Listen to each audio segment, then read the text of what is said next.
Almost there, just a sec.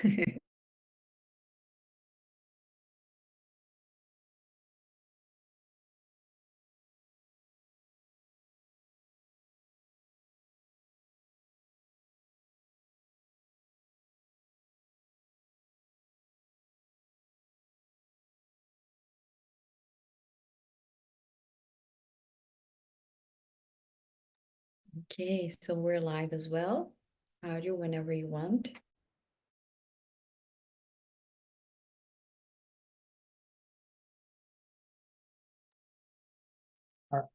Are we though? Because did you guys receive any message that, yeah? Okay, I did not get it.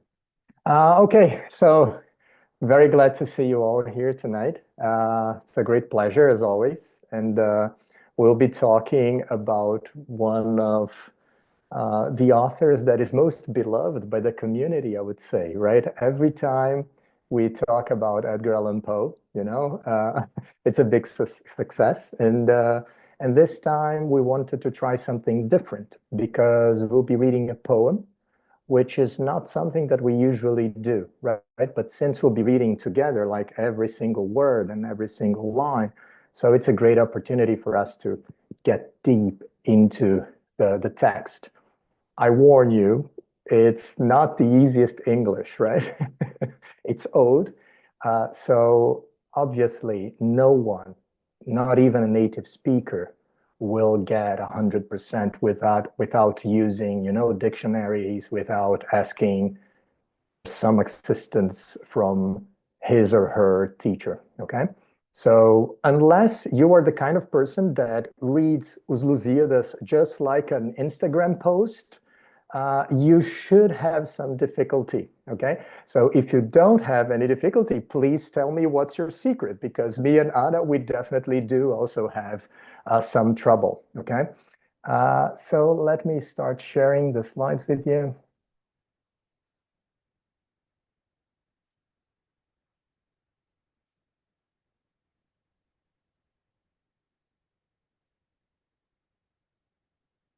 Can you see my screen? Yep. Okay. So let's talk about The Raven by Edgar Allan Poe, right? Um,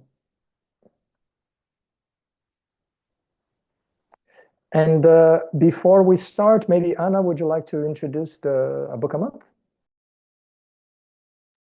How to just keep track of the people coming for you not to leave anybody out, okay?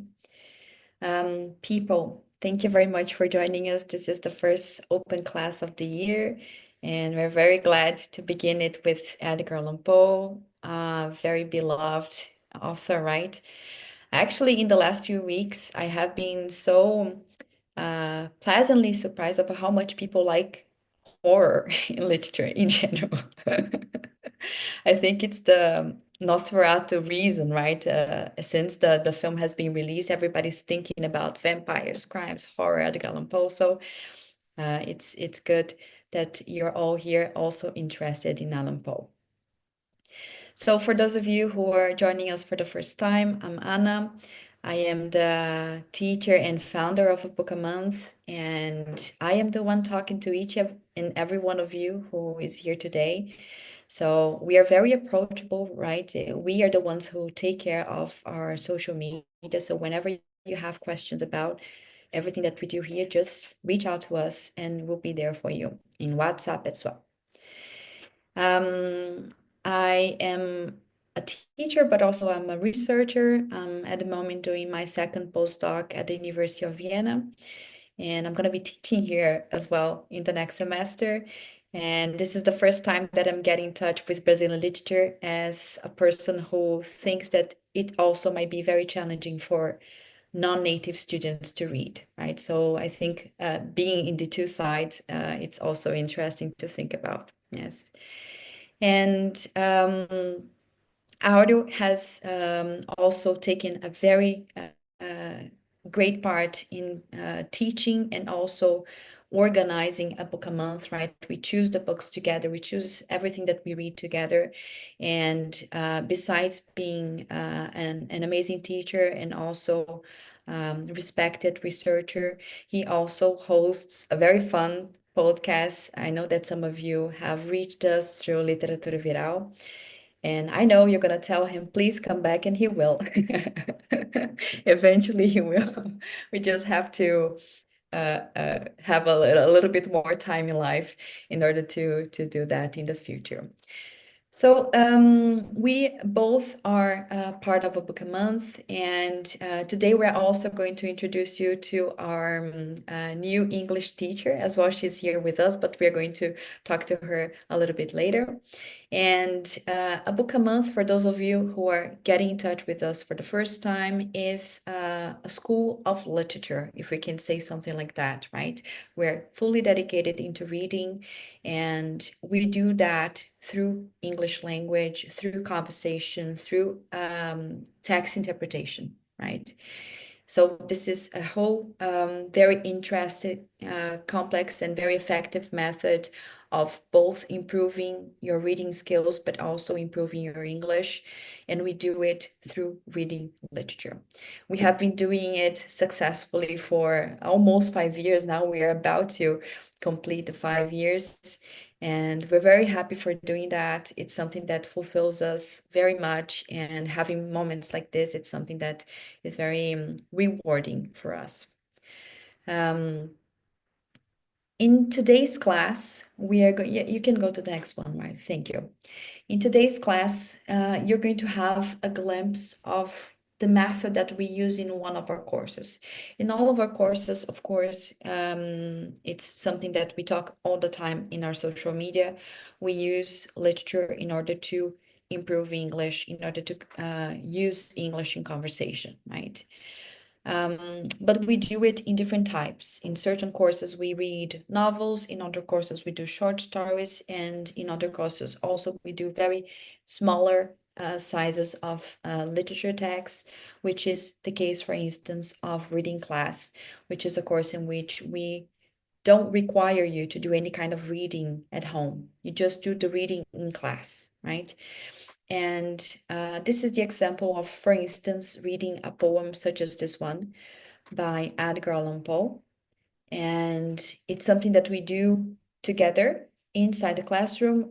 This course particularly is conducted by audio, and having another person guiding a reading and explaining each of the words that are going to be challenging for you, I think it's something that maximizes your learning. And what you're going to see today, for sure, it's part of that. Yeah, so in this semester, we're going to talk to you a little bit more afterwards, but in this semester, these are the writers that we're reading in the reading class course. We start with Dr. Seuss. We're also going to read some fairy tales by the Brothers Grimm. We're going to read Dorothy Park, a very brilliant and funny writer, and also we're going to read Edgar Allan Poe himself, amongst all of these other writers that you see here in the image. Anton Chekhov, Ursula Le Guin, which is, I think also some of you love her, and some of our favorites, Lord Byron and Chinua Achebe, right, the Nigerian writer. Next one out, thank you. All right, so before we really enter into reading The Raven together, right, we are going to talk a little bit about Poe because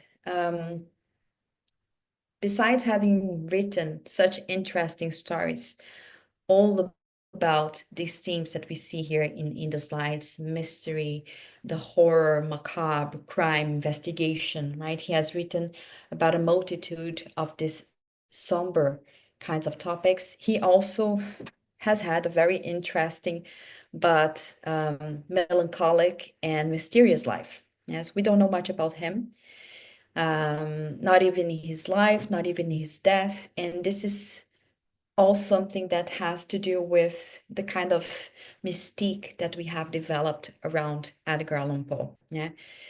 More or less like this idea that he has lived the things that he has written. His image has this kind of power around, right? But we don't know much about him. We know that he has written like very interesting short stories. He has written poems. He has experimented with chronicles. He was an editor. He was a writer writing in the newspaper as a literary critic, but also writing in all different kinds of genres, right? So next one, Aula, please. Some of his most famous works, they tend to be the short stories. Probably have seen some of them. The Telltale Heart, The Mask of the Red Death, The Fall of the House of Usher, but also the poem, mainly The Raven. We have other poems that are famous by him, even some love poems. But I think that the short stories are the ones that really carry his whole fame around, right? Mostly because they are stories about horror, about mysteries, about the supernatural, something flirting with the beginnings of science fiction, even in some of the cases that we have here. But of course, these are not the only ones, right? For example, another story that is very famous by him, two others, The Cask of Amontillado and also The Black Cat, are not here. And they are equally amazing, equally anthologized, and they are part of who he is and how famous he is. Yeah. But also, he has written other kinds of stories that thrive in the idea of crime and investigation, which is something that we don't talk much about the history of what Edgar Allan Poe wrote in his past, right? Because mostly we tend to associate his writings with the Gothic and with the mystery and these horrific events that he narrates. But he also delved into writing stories of crime and investigation. For example, these ones that we see here in your page, the murders in the Rue Morgue, the mystery of Marie Roget, and the Forlorn Letter, and others that are not here as well. Yes, and let's not forget that Poe was born in 1809 and he died in 1849 with only 40 years old. So all of the things that we see here, they were produced in his 20s until his 40s. So from the 1829s until 1840 something, right? And something that is quite remarkable about his reputation, about his works in crime and investigation, is that he is responsible for creating one very interesting and very familiar kind of investigator who is called Auguste Dupin, right? And his first appearance is in Poe's short story, The Murders in the Rue Morgue, which was released in 1841. And Auguste Dupin, he is this kind of investigator who is very bright, very fast, a little bit weird, a little bit strange, but also one of the brightest that you know, having this kind of almost inhuman kind of intelligence, right? Something that probably it's going to remind you of somebody else who has been written who has been created into literature a few years later, right? In Sherlock Holmes. So Sherlock Holmes was for his first appearance was in A Study in Scarlet that was released in 1887, and therefore 46 years after the publication of the short story by Poe. And of course, Auguste Dupin is not the only one that Sherlock Holmes was not the only one that was influenced by Dupin.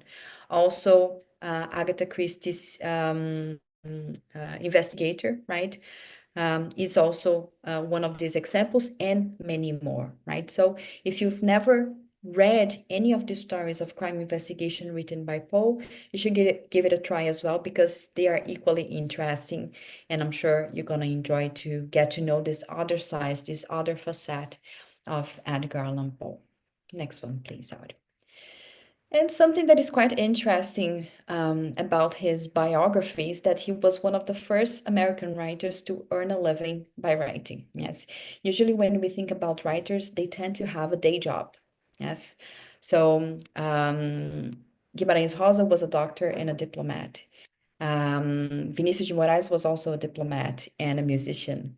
Franz Kafka used to work in as a public officer, right? So all of these writers, they used to write, but also have a day job. And his day jobs were also associated with writing, doing literary criticism for newspapers, writing professionally, and getting paid by his writings. And of course, it doesn't seem that it doesn't have to do with the fact that he was famous, right? Because he wasn't in the beginning. And this is also one of the reasons why he has been very poor, that he was very poor throughout all his life, right? But it was something remarkable. But interestingly enough, yes, you can go to the next one, please, Ado. Interestingly enough, this poem that we're reading today, The Raven, was a huge success when it was released, and he was widely acclaimed, mostly because also we have like this kind of mystique around him, and the story, it kind of has some kind of biographical tones to it, yes, that we tend to grow as we read, but also because the poem is quite catchy, it's very musical, as for sure you're going to experience with Audio's class today. So I wish you an enjoyable class. If you have any questions as we go, you can type in chat, and I'll be ready to help you with that. All yours, Audio. Thank you very much, Anna. And so Poe is, although he is one of the creators of the detective novel, this is something that is often sidetracked, right? Because we usually think about the horror stories only, but from a perspective of the history of literature, both things are equally interesting and equally important. And it's very great because we'll read this poem that we're about to start reading. It is a Gothic poem. It is a horror story, even though like the monster is a bird that repeats always the same word. So if you have ever seen a parrot, there you go. Okay, this is the horror of the raven, you know, much scarier than Frankenstein or Nosferatu or whatever, you know, like uh, so this is a Gothic story. And there's not even anything supernatural necessarily about this raven, about this bird. Maybe everything that is happening there is just ordinary. It's just a bird repeating always the same word. However, the way the story is written, it's delivered to us, is really Gothic. Okay, so it's really belonging to this genre that thrived in English, not only in English literature, but in English in general. So in the USA, in Australia, New Zealand, um, the ghost stories, you know, stories about monsters and things like that. So horror stories in general, they really thrived in the 19th century. And it's really cool because we often forget that the Gothic, these horror stories, they were understood in opposition to realism.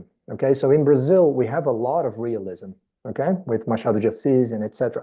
But we don't have a lot of Gothic, okay? And so sometimes I think when we approach literature in English, we often forget this fact that they are kind of two sides of the same coin in a certain way, okay?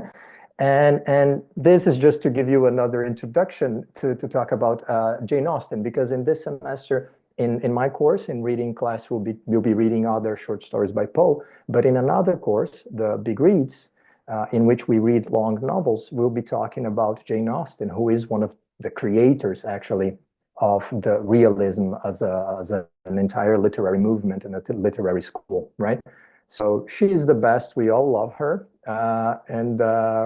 Well, this is an amazing course. I mean, we'll be reading three of her best masterpieces, although pretty much everything she wrote is a masterpiece. Sense and Sensibility is the first one for 2 months, and then Pride and Prejudice, definitely the most widely known and the most beloved. And then finally, Persuasion, that does not really get a lot of press, which is unfortunate because it's absolutely brilliant and really a mature work. It's published only posthumously because Jane Austen died quite young, like Edgar Allan Poe. Anyway, would you like to say anything, Anna? No, I was just going to say that she died in when she was 41, right? And Paul died when he was 40. Yeah, so and I mean like a little bit mysterious as well because we don't have much information about the condition of this time. But I mean, I'm going to love to teach you Jane Austen this semester, so I'm super happy about this. Okay, go. And so before we move on to start reading the poem, there are only 16 stanzas. So it's relatively short. If we read straight through, we can do it in 10 minutes. But one of the reasons why this poem got so famous, one of them is the musicality. And you will notice you don't even have to speak any English to realize that there is a certain rhythm to it. There is a certain, there are assonances and patterns of sounds that repeat, and they're really cool to listen to. But the second reason that this poem got him famous is an essay called The Philosophy of Composition that was published just a few months after the Raven. Okay, and notice that it's called The Philosophy of Composition and not decomposition. When we were talking about Poe, you never know, right? But and in this essay, he's talking about how he writes poems, and actually, he's saying that he does not really rely on inspiration. It's pretty much hard work. It's like a mathematical problem. And one of the things of the mathematical problem that he proposes to the reader, I'll propose to you right now. Okay. What is the most poetical topic in the world? Okay. So you don't have to tell me. Okay. You can write in the chat if you want, but you have to think about it because this is the question that he asks the reader in this essay. And he gives an answer. And I find his answer pretty bizarre, but it's Edgar Allan Poe, so it kind of makes sense too. This is what he says. The death of a beautiful woman is unquestionably the most poetical topic in the world. And equally, it is beyond doubt that the lips best suited for such a topic are those of a bereaved lover. To be bereaved means that you lost someone. Estar de luto, okay? Bereaved. And so basically, the most tragic thing that could ever happen, it's the death of a beautiful young woman. And then this death should be lamented by the lover who stayed behind. Okay?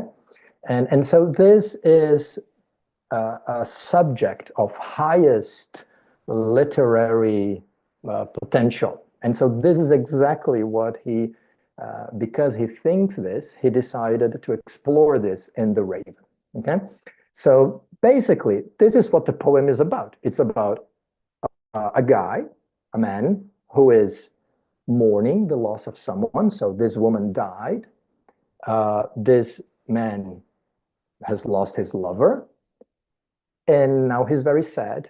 And suddenly this raven appears, and the raven repeats this word over and over again. That's all. There's nothing more to it in a certain sense. But what's cool about it is that this very simple plot is elaborated by Poe in the most astounding language. Okay, so let's start. You have on the side in here, you have the vocabulary, but I'll also be paraphrasing. I will read both of the stanzas first, and then we'll move on from there.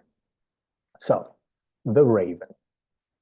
Once upon a midnight dreary, while I pondered, weak and weary, over many a quaint and curious volume of forgotten lore, while I nodded, nearly napping, suddenly there came a tapping, as of someone gently rapping at my chamber door. "'Tis some visitor," I muttered, tapping at my chamber door. "Only this, and nothing more."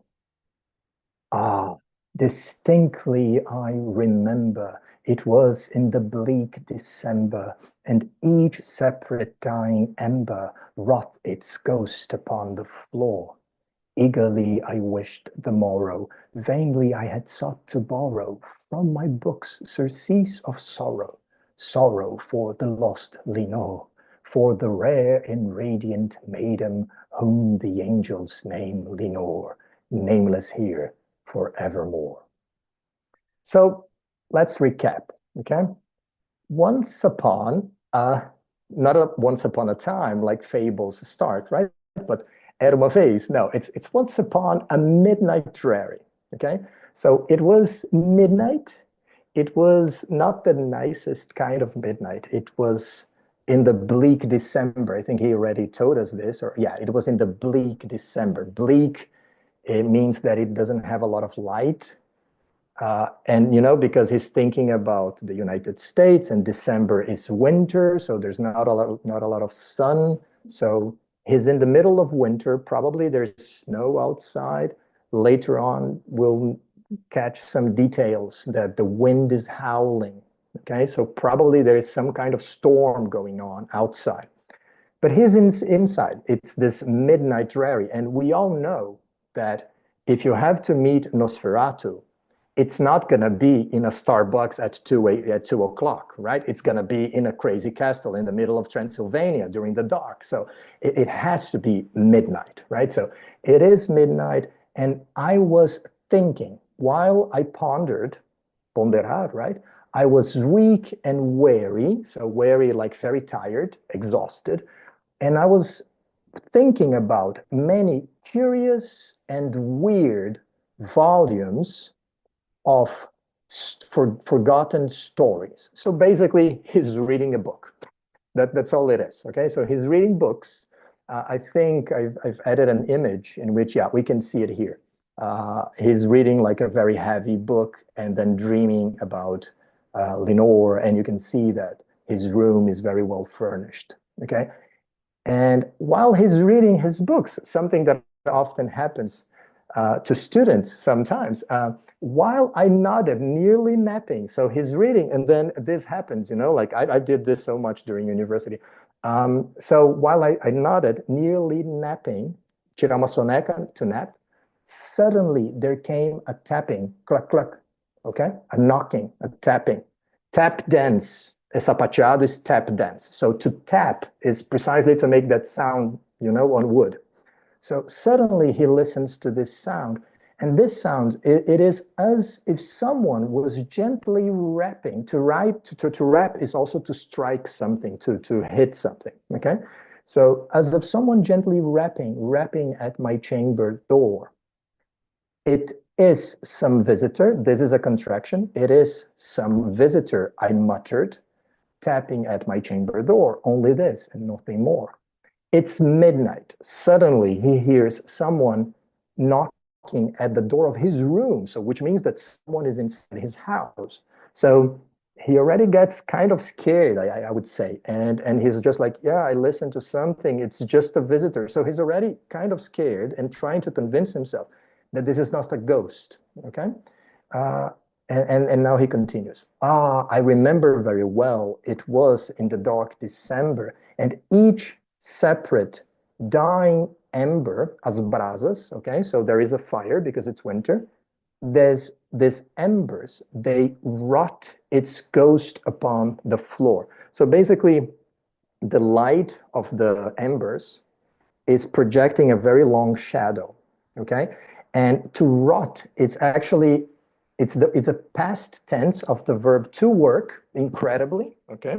This thing does not want to stay in my ear. Incredibly, now, we when we have to conjugate the verb, we say like work, worked, worked. But actually, before, like a few centuries ago, it was like work, worked, wrought. Okay, and this verb got the special meaning. It only exists in the past, this verb form, and it means to cause something to happen. Okay, so the embers are projecting their ghost, which means their shadow, upon the floor. So it's a very simple description. Okay, he's just talking about this shadow, but he wants to use this word, ghost. It has to be dark. It has to be Gothic. So um, yeah. Uh, Eagerly, so I wished for the next day, and in vain I had tried to find from my books the ending of sadness.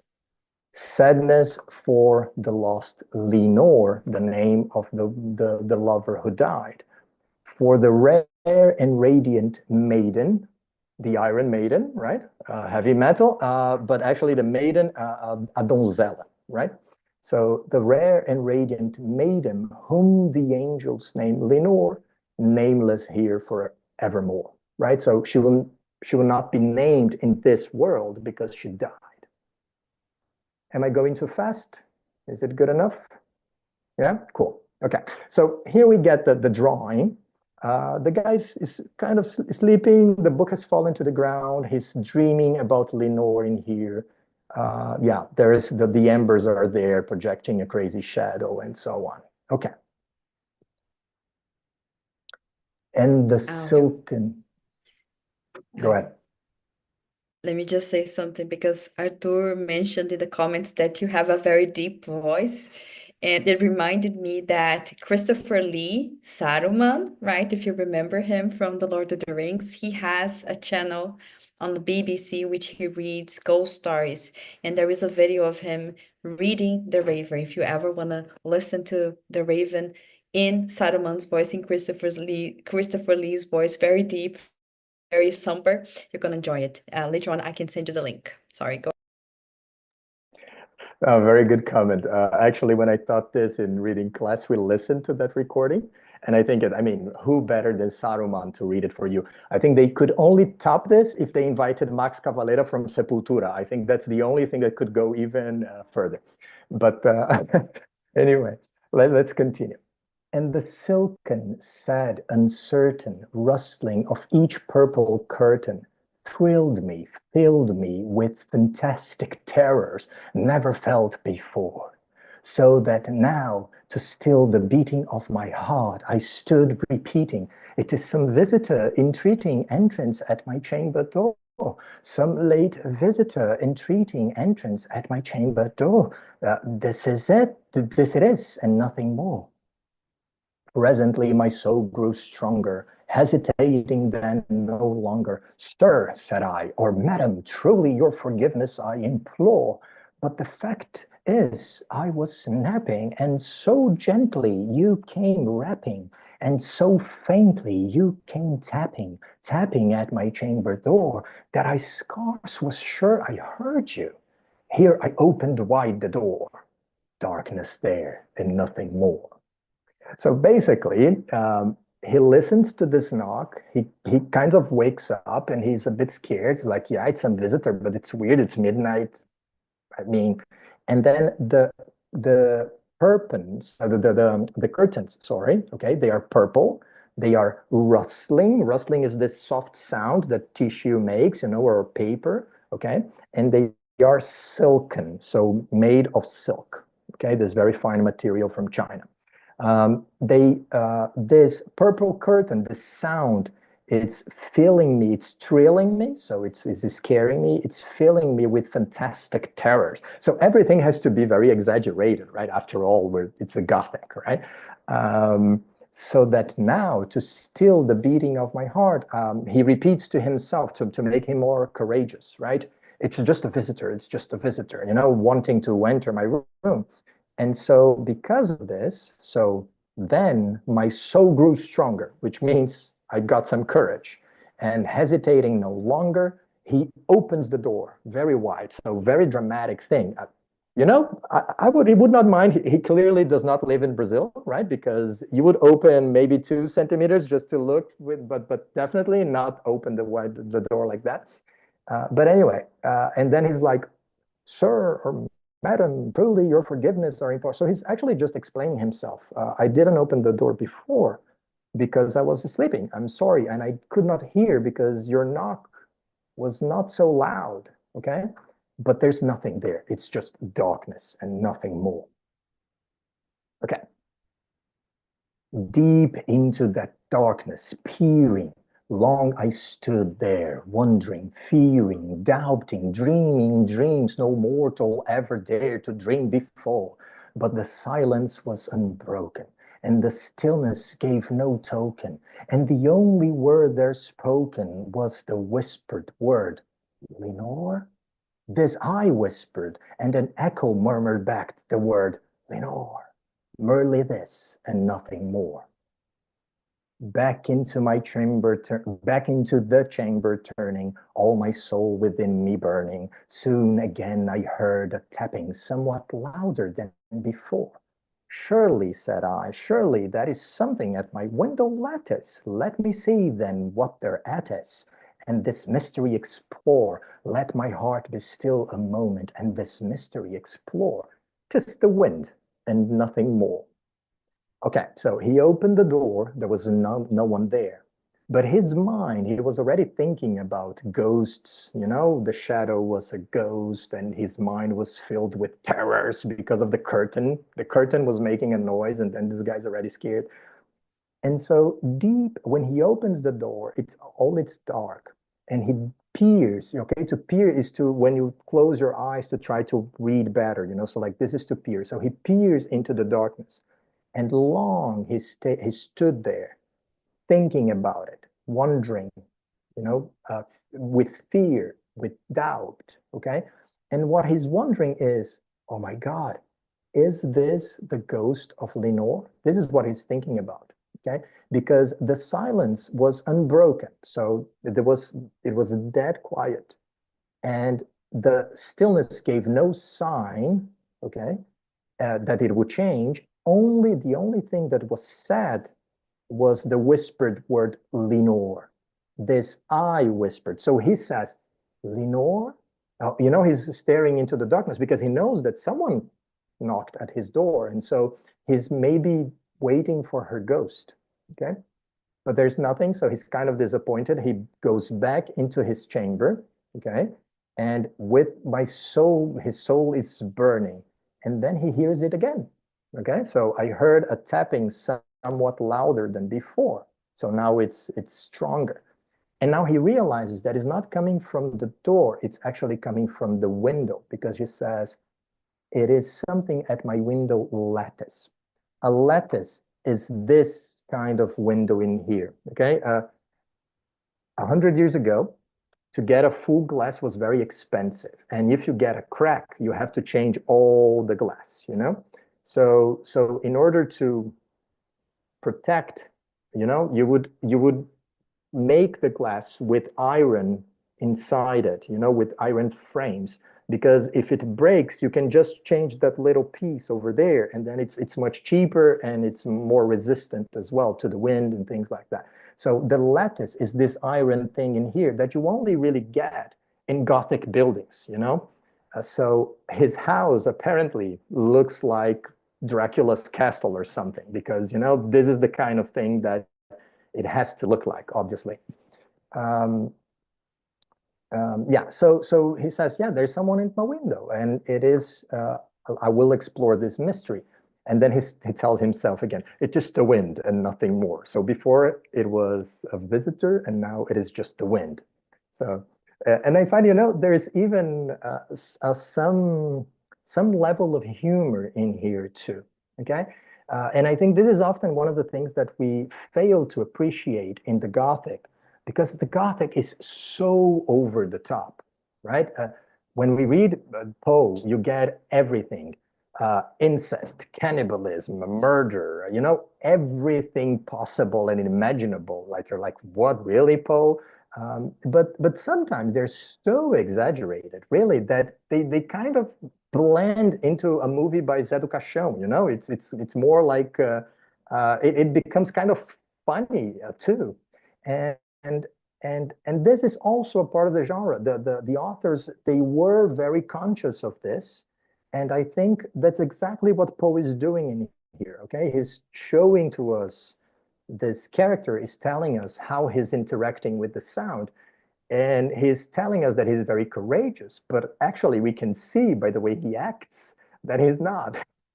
you know, so yeah, if you were watching this in theater, for example, um, most likely the actor would be shaking, you know, in his voice, or like with the hand trembling when he's about to open the door. So little signs that would show to us how scared he is. Okay. So here we get just two other images. Okay, it's obviously the raven, the sound. So if the raven is outside, and then you can see that his house looks like a little bit like a castle. Okay, there's like a tower.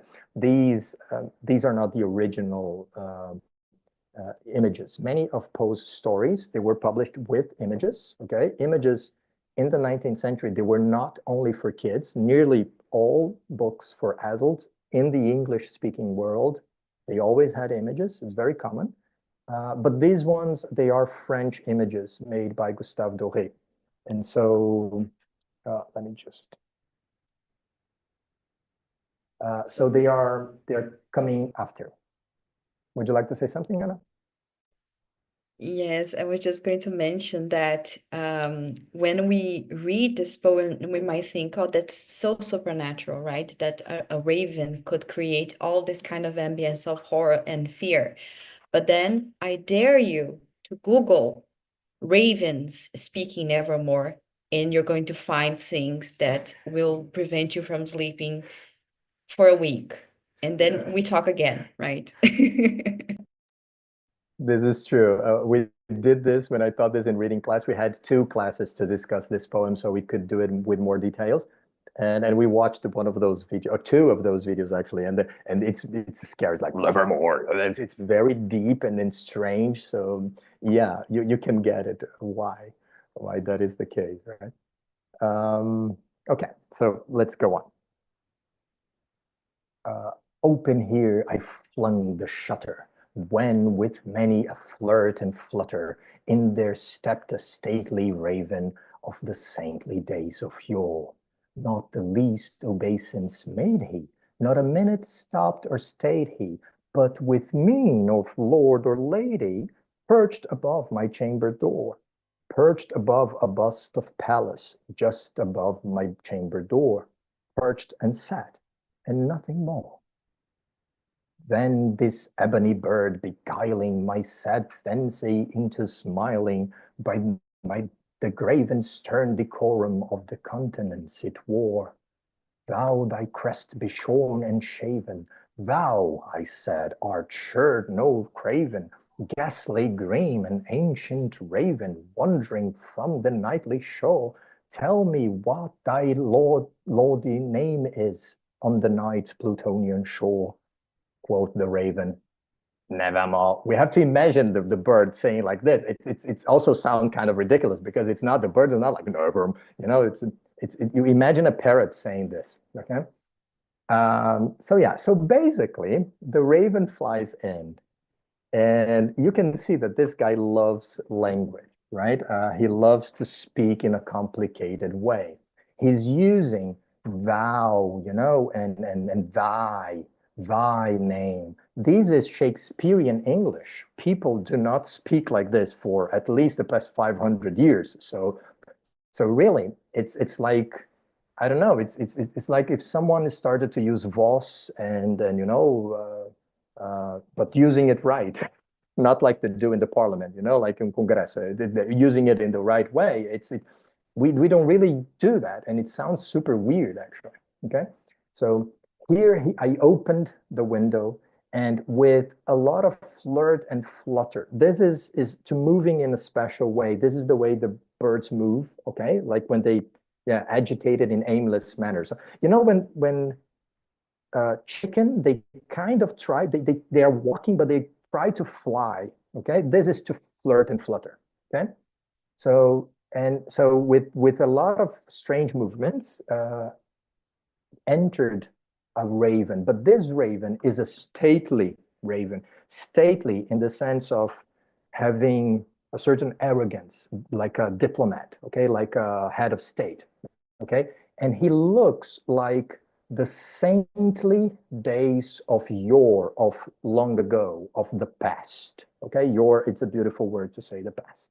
Not the least courtesy, obeisance from the French, right? To obey. So obeisance is yes, my lady, yes, my lord. This is obeisance. Okay, so oh, here it is, my lord. So what a butler shows is obeisance, and he does not show obeisance. He just enters like a crow, like high head, like your cat probably does in your house, right? And so he takes care of everything, and he does not stop. He goes with the face, okay, with the expression of a lord or a lady.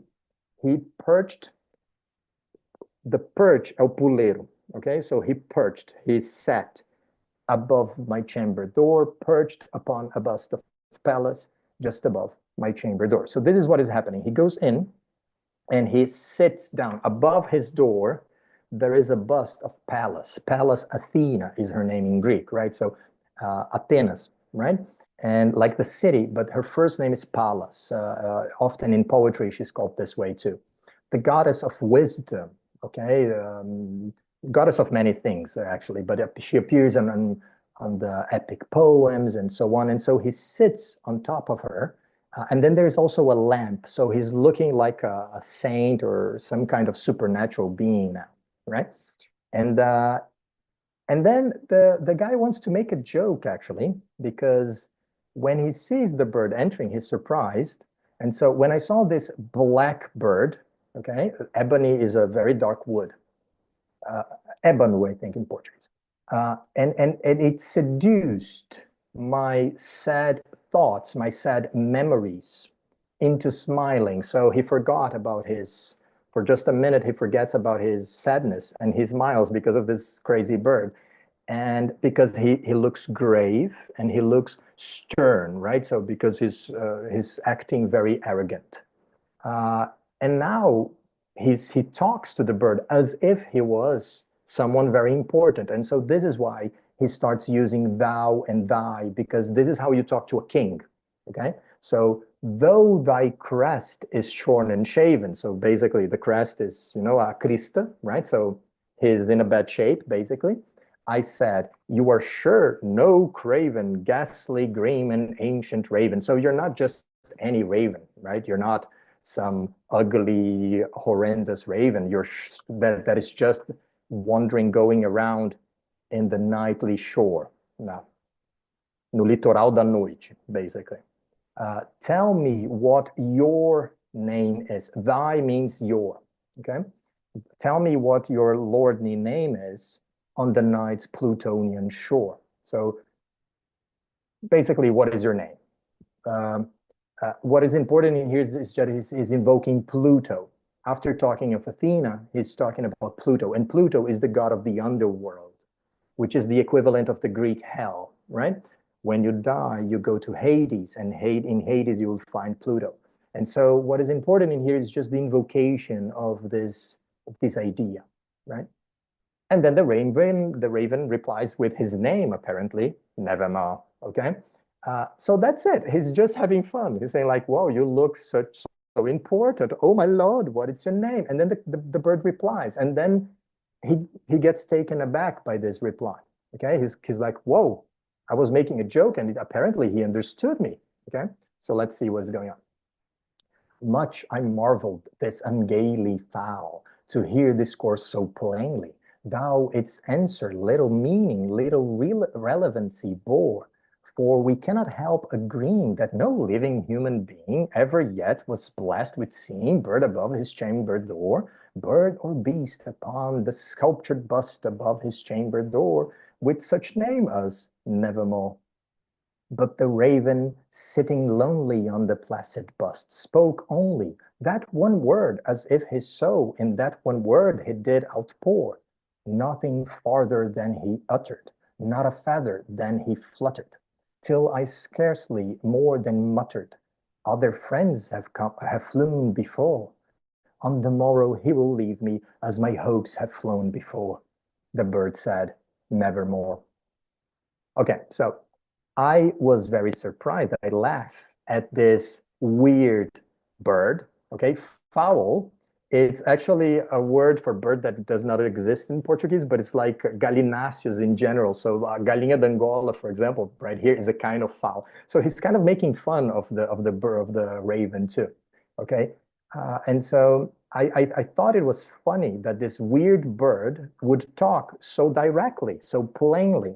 Okay, and although his answer had little meaning, little relevancy, I could not help agreeing. So he's surprised that he's saying like, whoa, I'm the first person to ever talk to a raven. It never happened before, right? Um, but the raven sitting lonely, so he sits there, he continues to sit on the top of Palas Atinas, uh, and he only says this, nevermore, but he says it with such seriousness, as if his soul and that one word he did outpour. To pour something uh, in Portuguese would be versar. Okay, so basically to use something liquid, to pour a liquid. Okay, versar o vinho, for example, a more poetic word to for that. So to outpour is precisely to bring out this one word, but with all the power of his soul, right? And then this guy gets an idea, and he tells us nothing else, nothing more. He said, okay, uh, and um, and so he tells us deliberately, this is the only thing that the raven can say. Apparently, he can only say nevermore. Okay, and then he suddenly reminds himself that he's a sad guy. Okay, other friends have flown before. So has died. Leonor has died, and tomorrow morning you're gonna just go away. So he doesn't want just one night stand. Apparently, he wants a relationship with the raven, because in the next day the raven will go home, and you will leave me as my hopes have flown before. Okay, and the bird once again replies, no, I won't, nevermore. I will never leave again. Okay, nunca mais. We could translate um, nevermore as nunca mais. Okay, and then he's once again taken aback by this answer. Okay, startled at the stillness broken by reply so aptly spoken. Doubtless, said I, what it utters it is its only stock and store, caught by some unhappy master, whom unmerciful disaster followed fast and followed faster, till his songs one burden bore, till the dirges of his hope that melancholy burden bore of never, nevermore. So you can see that there's a lot of sound exploration in here. I will not go into that today because we don't have a lot of time, but I should, and probably someone somewhere in Universidade Federal do Paraná, they are tearing my diploma apart now because what I'm doing is a crime, definitely, but that's what we get to do, guys. And so his repeating this idea. The bird can only knows this word, only nevermore. And probably he learned this from some unhappy master, someone like himself, who was met from one disaster after another. So one disaster followed fast and followed faster. Okay. And so the guy was a very melancholic person. And so the only word that he taught his raven was nevermore. Okay. Uh, but the raven, still beguiling my sad fancy into smiling, straight I wheeled a cushioned seat in front of bird and bust and door.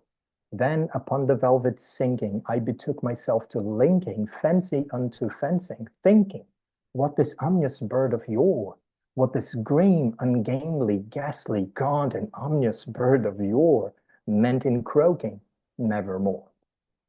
So once again, the bird seduced him, it seduced his sadness into smiling. Okay, so once again he laughs because it made sense what the bird said. And because of this, he gets a cushioned seat. Okay, so basically a sofa with velvet, and he turns it to sit in front of the raven and the bust and the door. So this is how, I think I have a drawing of that. Yeah. So he's sitting and then the bird is over there. Okay. And now he's going to be talking to the bird. Yeah. And so he sits in the velvet, o veludo. Okay. And then he dedicates himself into thinking, imagination into imagination, or thought upon thought. So he gets into a chain of thought, and thinking about this bird. Okay, and then he uses a lot of adjectives to talk about the bird. This ominous bird of the past. Ominous is something that is really bad, basically, but horrendous in a certain sense as well. That is bring bad omens as well. It is grim, which is a little bit of the same thing. Ungainly, which is kind of weird. Gaunt, which is, when you don't have when you are only like skin and bones, you're gaunt. Um, and so anyway, so he's using all these words to talk about the bird, and then his thinking is, what does the bird mean in saying nevermore? Okay. Uh, And basically, from now on, what he'll start to do is to torture himself. He will pose questions to the bird, right? And questions to which he wants to listen. Yes, everything will be right, my friend. But actually, he knows that the bird is only able to say nevermore. So basically, he just, for the rest of the poem, we'll see this guy torturing himself, and he'll be asking the questions that follow. This I sat engaged in guessing, but no syllable expressing to the fowl whose fiery eyes now burned into my bosom's core. This and more I sat divining, with my head at ease reclining on the cushion's velvet lining that the lamp lighted gloated o'er, but whose velvet violet lining with the lamplight gloating o'er she shall press, nevermore. Then methought the air grew denser, perfumed from an unseen censer, swung by seraphim, whose footfalls tinkled on the tuffled floor. Wretch, I cried, thy God hath lent thee, by these angels he hath sent thee, respite and nepenthe from thy memories of Lino. Quaff this kind nepenthe, and forget this lost Lenore, quoth the raven, nevermore. Okay, so the first one is kind of okay, but when we get to here, we're like, what the hell is going on? If you feel like making the sign of the cross, this is the moment. Okay, so he's sitting in front of the bird, but now he's telling us that this bird has fiery eyes, and this eyes burns the bosom of my core. So basically, my inner center. Okay, o seio. Okay, bosom is this area in here. Okay, so it's burning me because maybe I sat divining. Okay, so now he's like, wow, what if this bird is a kind of a prophet somehow? What if this bird is not really a bird? He's kind of like an oracle, that it will give me information about the other world, because ravens are a symbol of death, right? They are ominous, as he said before. It's not really a good sign if you see a raven. In every movie that you watch, when daddy's leaving for work, and then you see the raven like rah, rah, rah, you know that something bad is going to happen, right? And so maybe he's a kind of an oracle, okay? And so he's sitting there. The lamp is light gloating over, okay? But he cut the V. Then I thought, the air grew denser. So apparently he feels that there is an invisible incense that is burning, and it's being swung, okay, to swing like this, swung the past, by angels. Seraphims are a kind of angels, and he thinks he can listen to the footfalls, so the sound of the steps on the carpet, the tuffet floor. Okay. And now, and for him, this idea that he feels that there is a incense around. Um, Now he's sure that he's an oracle, that he's a kind of a prophet. And now he got mad with the bird. Wretch, wretch means devil, something like this. Okay. Maldito, something like this.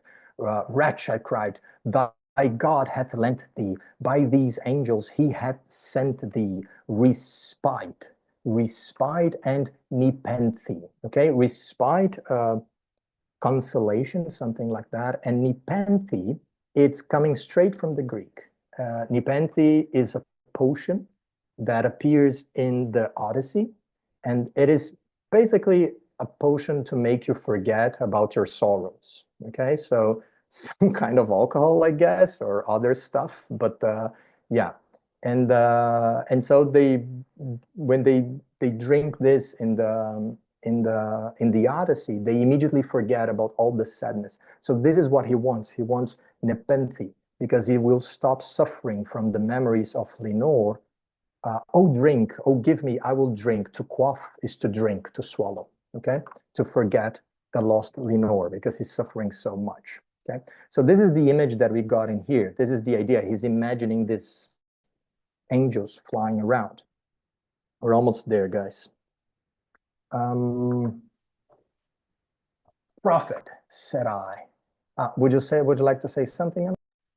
Now, I was just going to say that this is the right moment to say something that we were talking also on chat. Anna Faustini mentioned that the collective of crows is murder, right? Crows are very similar to ravens, and the ravens, they have like a larger beak, right? But they're exactly the same. And the collective of ravens is actually unkindness, right? So, I mean, it's so poetic. Like the English language sometimes can be very creative. Yeah, yeah. And you can see what is the symbolic appreciation of the animals, right? Because when it's lions, for example, it's a proud of lions, right? Or pride of lions, I think. And so, you can get precisely the idea. Kind murder of crows, it's amazing. It kind of sounds like a joke too, but yeah. So, okay, so he's like, "Oh, you magic creature, you brought me the potion. Give me the potion. I will forget. I'll stop my suffering." Okay. Um, and then he continues. This guy loves to talk, right? So he and the raven, they really are a great pair because the raven can only say one word, and then this guy can, like, pour out all this language. "Prophet," said I, "thing of evil, prophet still, if bird or devil, whether tempter sent, or whether tempest tossed thee here ashore, desolate yet all undaunted, on this desert land enchanted, on his home by horror haunted. Tell me truly, I implore, is there balm in Gilead? Tell me, I implore," quoth the raven, "nevermore." So all of this is basically, the question is, dear Raven, is there balm in Gilead? That's all. Okay. Balm, balsamo. Okay. Gilead are mountains that are in the north of Israel, and they appear in the Bible as a place in which balms are made, right? And so it's a kind of, basically, is there a cure? Is there a solution for my problem? But it's important that he's saying this, balm in Gilead, to make us think about the Bible and about something supernatural.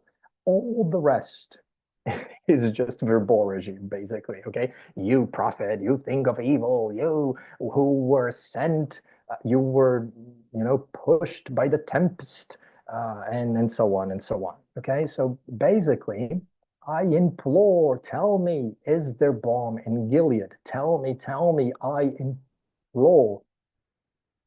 The raven, quoth the raven, "nevermore." So he's basically saying, no, there's not. Okay, there's no hope for you. You will suffer eternally. Um, "Prophet," said I, "thing of evil, prophet still, if bird or devil, by that heaven that bends above us, by that God we both adore, tell this soul with sorrow laden, if within the distant Aidenn it shall clasp a maiden, whom the angels name Lenore, clasp a rare and radiant maiden, whom the angels name Lenore, quoth the raven, nevermore." So basically, once again, right? By God, it's interesting that he's calling him a thing of evil, a bird or devil. He was sent by the tempter, o tentador, so basically by Satan. Okay, So he's calling him a lot of bad things, but then he says this, uh, by that heaven that bends above us, by that God we both adore. Okay, so no, doesn't really make sense. First, like I can't really imagine a crow, a raven, really praying or what. But he's getting it doesn't really make sense in here. What is important is the verbology of it all, and also the invocation of this idea of religion, of the next life, of the world after death, right? Tell this soul with sorrow laden. So my soul is burdened, who is heavy with sadness. So tell my soul within the distant Aiden. This is a bit of a mystery. Okay, there's a lot of discussion between literary critics about this word because nobody's really sure what it is. Um, some people argue that is coming from the Irish god of the underworld that is called, I have no idea how to pronounce this, Aud. Okay, and so Aden in Gaelic could be one way you would say the name of this god. Yeah, it would make sense because it is the god of the underworld. So he has used Greek mythology so far, he has used biblical references, but he has not used anything Irish. And who knows anything about Irish mythology anyway? Okay, I'm sure it's super interesting, but really 1% of readers would know about this, even less. So I don't really think that's what is going on. What I think it is a mistake. Probably what he wanted what he wrote is Eden like this, adding. Okay, so and basically is a misprint. Okay, and this is how it's mostly translated. If you look at Machado de Assis translation, for example, he translates as wedding distante. Okay, so basically he translates for Eden. They correct it, but most likely it is a mistake, which is pretty cool. Pretty interesting to think. It's not us that when we wrote the post that you guys have seen in Instagram, it was The Raven by Edgar Allan Poe. We forgot about the end. So it's not just us. It actually we did it on purpose, guys. To recreate this idea. So yeah. So it happens to all of us, even to Edgar Allan Poe. Um, yeah. And so he's asking, shall I clasp? Shall I embrace? Will I have my adored Lenore? Will I hold her in my arms? And the raven says, surprise, surprise, no, nevermore. It will never happen. Okay. Um, so here it is. Okay. This is the moment. He's like, oh, prophet, tell me. And the raven is there without moving. Um, okay. Be that word our be that word our sign of parting, bird or fiend, I shrieked, upstarting. Get thee back into the tempest and the night's Plutonian shore. Leave no black plume as a token of that lie thy soul hath spoken. Leave my loneliness unbroken. Quit the bust above my door. Take thy beak from out my heart and take thy form from off my door, quoth the raven, nevermore. So he does something that we often see people doing in the movies in the United States. Basically, get out of my house. The difference is nowadays he would have a machine gun with him, but basically that is it. Get out of my house. I don't like you. Okay. So by be that word is our sign for saying goodbye. Okay. You bird or fiend is an enemy. It's a beautiful word to say enemy. I cried, I screamed, upstarting, so standing up. Go back, get yourself back into the tempest and the night's Plutonian shore. Once again, he's invoking Pluto. Okay. Don't leave anything behind. Leave my loneliness. Leave me alone. Okay. Get out of the bust above my door. Take your beak out of my heart. Take your form from out my door. So saying many times, get out, get out, get out. The raven says, I don't think so. Okay, so quote the raven, nevermore. Um, and the raven, never flitting, sorry, and the raven, never flitting, still is sitting on the pallid bust of Pallas just above my chamber door. And his eyes have all the seeming of a demon's that is dreaming, and the lamplight over his streaming throws his shadow on the floor. And my soul from out that shadow that lies floating on the floor shall be lifted nevermore. So the end. Now we get a transformation, okay? And now it's no longer the raven that is saying the nevermore, but now apparently he has no brooms in his house. He cannot like really, make the bird leave. And so the bird never moves. He's still sitting on the pallid bust of Pallas, pálido, busto de Atenas, just above my chamber door. His eyes look like the eyes of a demon, and a demon that dreams. And he throws his shadow on the floor, and in his shadow, my soul is crushed forever. So basically, this is the idea, right? And this is the end of the poem. This is what we get in our final scene. The lamp is still there, and now he's crushed under the heaviness of knowing that he will never see Lenore again. Okay. Um, yeah. So this has been The Raven, ladies and gentlemen. There are so many other things that we could talk about, so many others, but I wanted to make sure that we got to the end, and Anna would have also some comments, right? No, I was just going to say that in the end of the class itself, we're going to open for some Q&A, right? You can write your questions on chat and we'll answer it. The same thing for people on YouTube.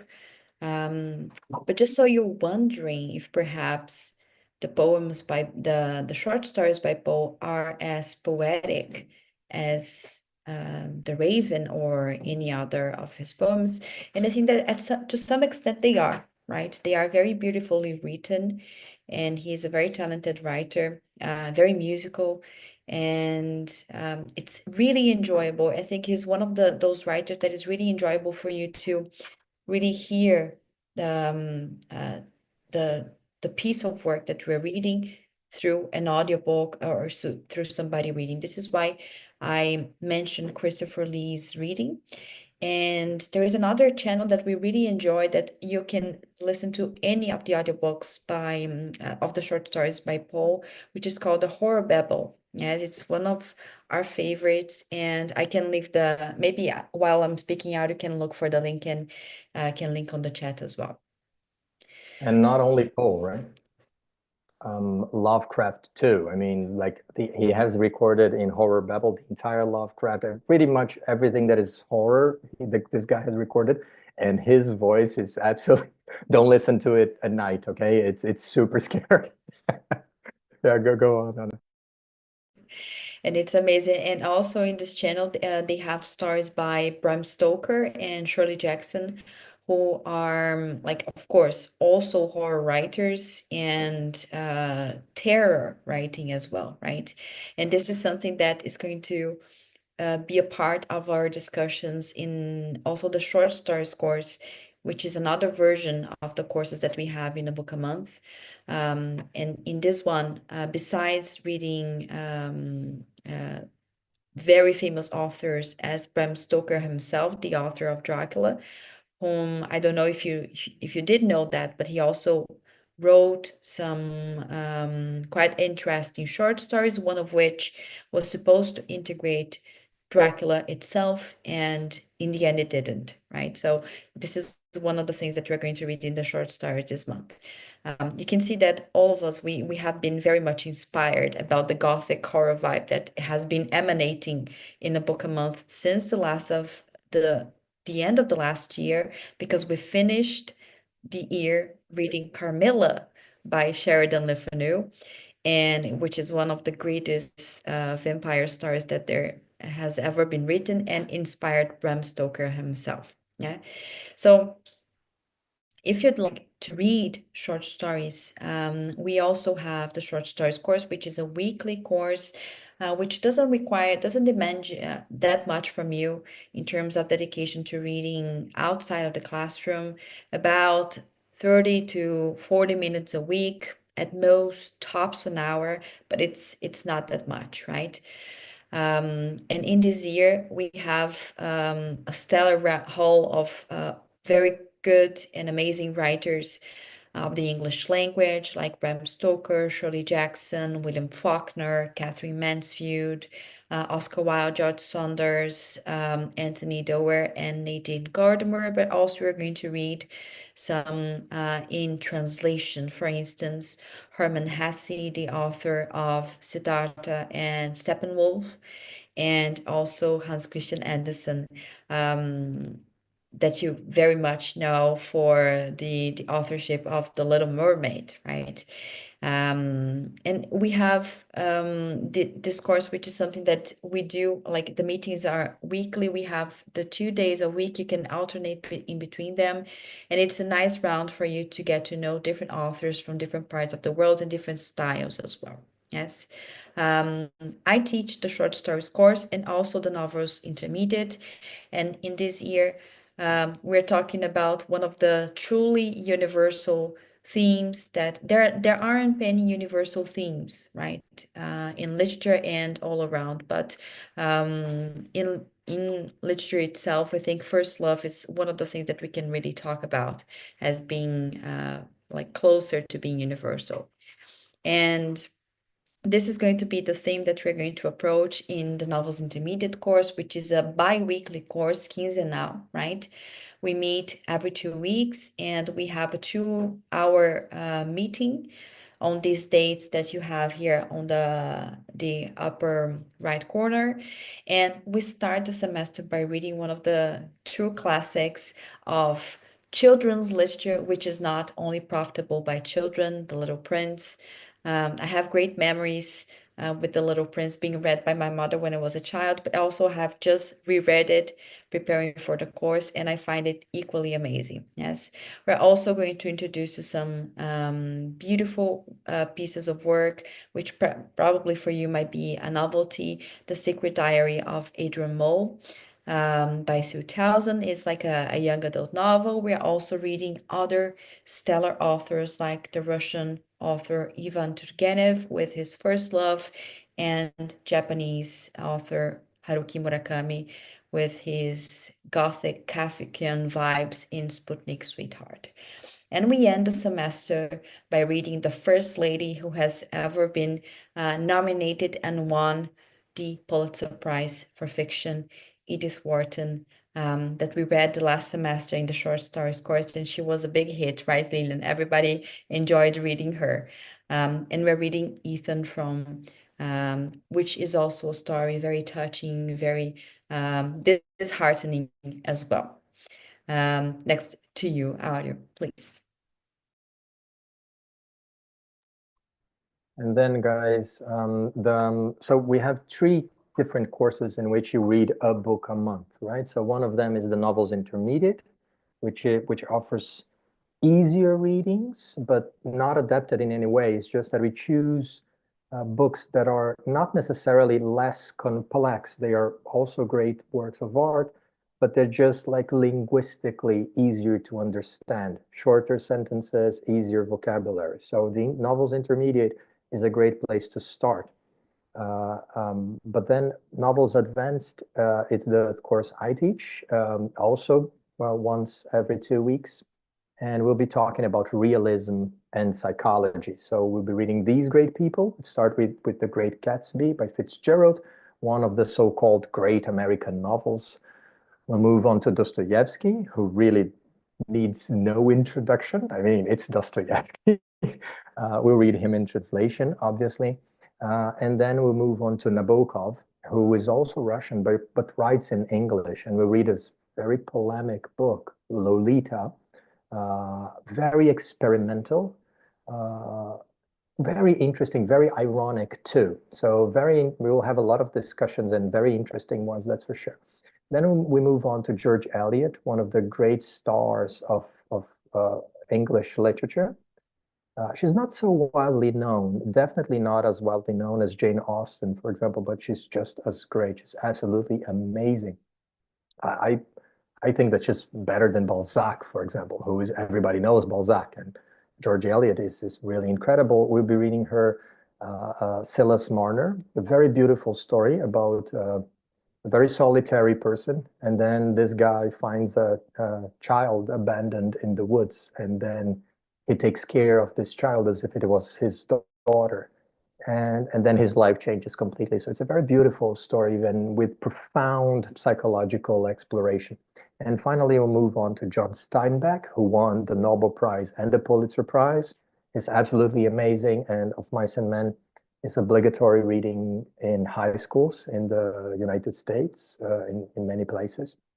And it's a beautiful, beautiful story, also heartwarming, but quite sad as well, about these two friends, and one of them has cognitive problems, but he is a very strong guy, and because of this, he's also getting into trouble. And then this other friend tries to take care of him. It's a very beautiful piece.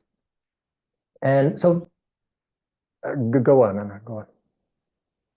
Now, I was just going to say, you can come back to the previous slide. I was just going to say that although George Eliot is not that well known, like have been like this is my personal project for the year, right? I'm reading the whole work, the complete works by George Eliot. Who exact in Portuguese we say we have gender, right? But she's a woman, pseudonym of Marianne Evans. And the first time I read Silas Marner, I had to reread the first chapter so many times because it's so beautiful, it's so touching that it's something that it's like few books, right? It's really beautiful. Yes. And people, one of the questions that we often get in a book a month is, what if I'm not like in the right level of English? Like, what if I'm not capable of going to like this, giving this extra mile of really start reading a whole novel in English, or maybe reading a little bit something that is a little bit more challenging in English, right? Something that we can do for you, of course, if this is your case, if this is you, can talk to us and we will guide you throughout the process. We have many solutions for that, but something that we have that we have come up in like this process of creating a book a month is really creating groups for you to study English as well, right? English like the language, grammar, vocabulary, structures, practice, conversation, and etc., right? We have two levels, intermediate and advanced, and we assess each of the students in order to create the syllabus I meant, right? And in these two levels, we also have two groups each, right? And you can alternate in between them, right? For example, the English intermediate, we have Monday, 7 to 8:30, and then Tuesday evenings, 7 to 8:30, and equally on for the English advanced. So if this is you, if you need some extra help, come to us, join the English courses as well. We make it good combo because we know that it's good for you to combine studying the grammar itself, but also with the English learning. Yes. And Gabriela Naudi, who is the teacher of the English courses, she's also here with us. Some of you have already met her. She's amazing. She's really well trained. She's certified, and I'm sure you're going to love studying with her. And then the literature courses you study with us, right? Both Audio and I. So also I take the opportunity to welcome Gabi to the team, which is a person that we really treasure. Yes. So here we have the prices, right? Audio. If you want to talk a little bit about them, you can ask away in the chat, and then we talk about your question. Yeah, and this is, I promise, two slides and we're done, guys. So these are the prices, okay?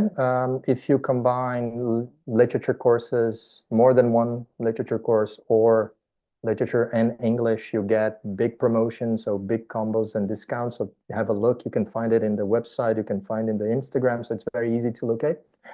And just let us know. It would be great to see you all with us. These are the days and you know the period during the day where you can find our classes, usually during the night, but we also have a lot of classes in the morning.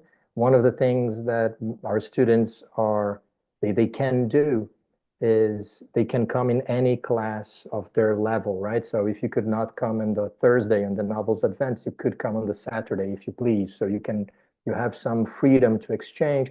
And if you cannot come to the class for any reason, you can always watch the recording that is available to you forever. Not like nevermore, but actually forever.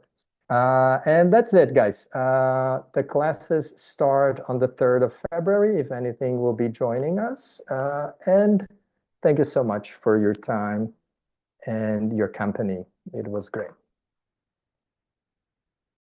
And we're going to be here for questions and answers, right? If you have questions, and I see that we have already one in chat here. We have many, right? I have answered some of them. How can we assess your level of English? We have a placement test, which is a teste de nivelamento, right? Just talk to us, send us a message on Instagram or WhatsApp. Our WhatsApp link is available on our link that bio. I know it's terrible to say that in social media at the moment, but it's there, right? You can talk to us through there, and I'll send you the placement test so you can know at least like your level of English. Yes. Aura, could you stop sharing the screen, please, so we can see each other a little bit better? And also, Jose asked how can he enroll to study with us. Just send us a message and we'll guide you through the process. Yes. And Henrique is asking if we can talk a little bit more about the Jane Austen course. Sure, I'm going to be teaching the Jane Austen course, and I'm so privileged for that, people. You don't know how happy I am. This is a different kind of model for us because we started last semester with the Bronte sisters.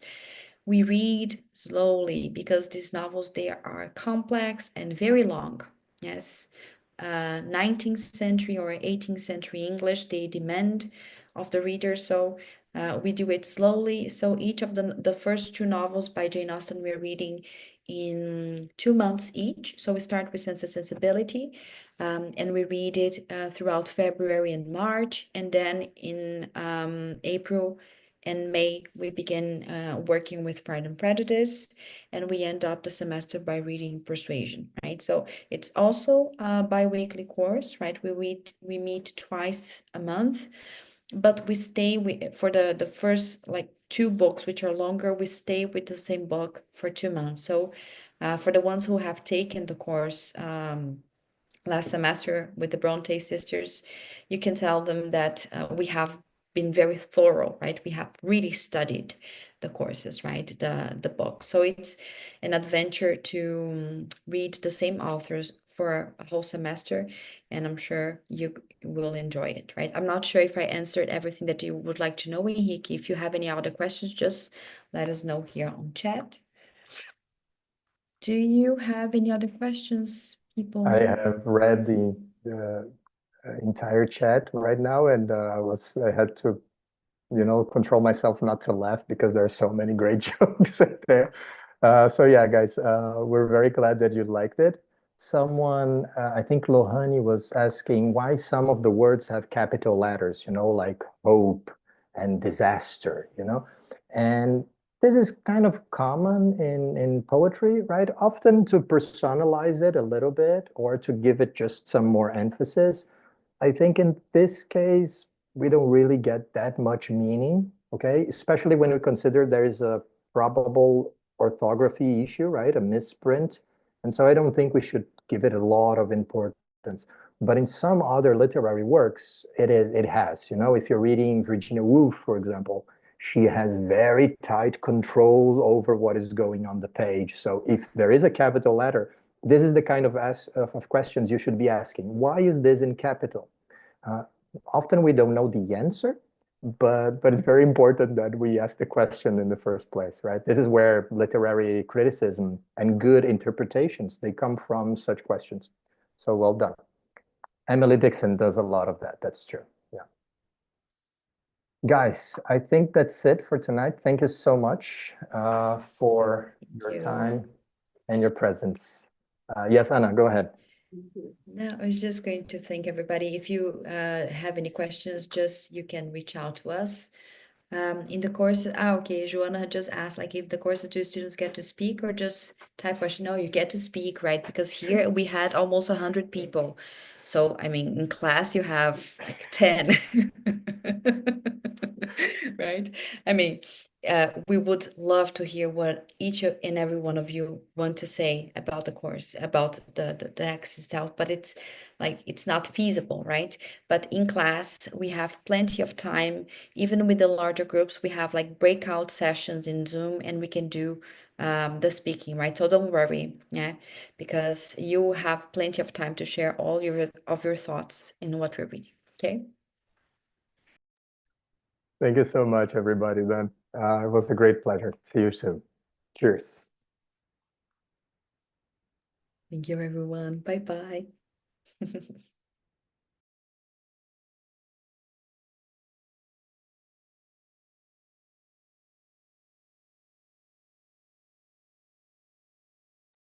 And thank everyone on YouTube who have followed us. Thank you. It was a pleasure being with you this evening. I hope we have answered your questions too. I haven't seen the chat on YouTube, but great to have you all with us. And the video will be available on YouTube, so if you want to forward to someone else, you can do it. Okay? Bye-bye, guys. All the best. Bye, Anaid. Thank you so much.